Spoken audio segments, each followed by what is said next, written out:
সমাজের হিরো হয়েও জিরো তারা। বারবার আইন ভেঙে আর নৈতিকতা থেকে বিচ্যুত হয়ে ক্রিকেটাররা এখন আর আদর্শ নন। পারিবারিক নারী ঘটিত কেলেঙ্কারিতে জড়িয়েছে অনেকেরই নাম। বসুন্ধরা ডায়াপেন্ট এখন আরো উন্নত। এই hot air through top sheet দ্রুত শোষণ করে সোনামণিকে দেয় কোমল অনুভূতি। বাংলাদেশের বড় তারকা ক্রিকেটাররা সমাজের নানা বিভেদ দূরে ঠেলে তাদেরকেই অনুসরণ আর অনুকরণ করে সাধারণ মানুষ।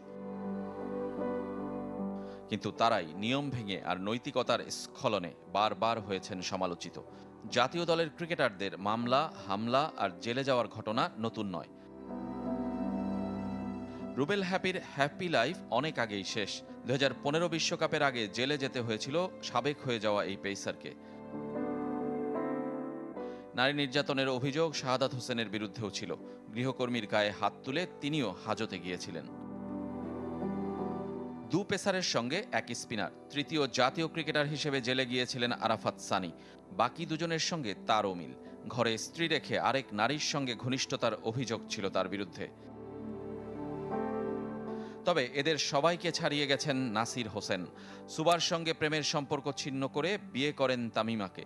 আরেকজনের স্ত্রী থাকা অবস্থায় বিয়ে করার অভিযোগ গড়ায় আদালত পর্যন্ত। আরেক পেসার মোহাম্মদ শহীদের বিরুদ্ধেও স্ত্রী নির্যাতনের অভিযোগ আছে।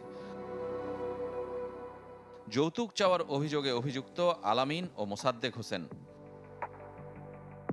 ব্যক্তিজীবনে এতটা শৃঙ্খলহীন যারা, মাঠেও তার প্রভাব পড়ে। দর্শকদের উপর চড়াও হয়েছিলেন সাব্বির রহমান। মাঠে স্ট্যাম্পে লাথি মেরেছেন সাকিব আল হাসান। আম্পায়ারদের গালি দিয়ে তাওহিদ হৃদয় হয়েছিলেন নিষিদ্ধ, যার শেষ উদাহরণ তাসকিন আহমেদ। কিন্তু সবশেষ কি? রেজওয়ানুজ্জামান, চ্যানেল 24।